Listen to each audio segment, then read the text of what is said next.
How can you use Safari reading list on the iPhone? Let's get started. If you're new on this channel, consider subscribing for more videos and tutorials like this one. Okay, so if you are interested in using the reading list, it is part of the Safari web browser. So the way that it works is that it is a place where you store your websites.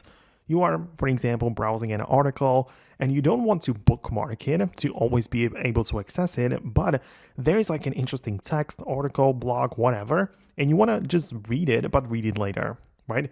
That's when you click on the button next to the URL, tap the three dots and click on Add to Reading List.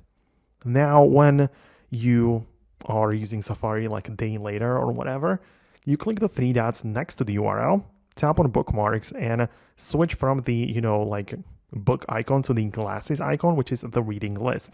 And you can come back to all of the pages which you were interested before.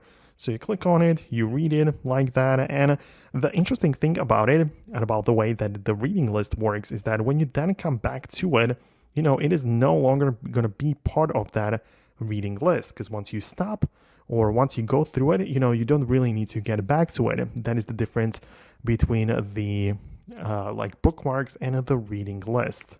And there are two more things you need to know about it. It is possible to save those websites for offline reading as well, just in case you're not gonna have like internet connection later.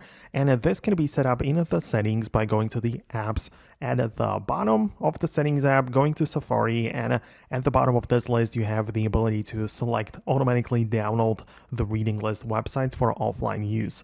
So it's going to be useful when you don't have internet and want to read those web pages.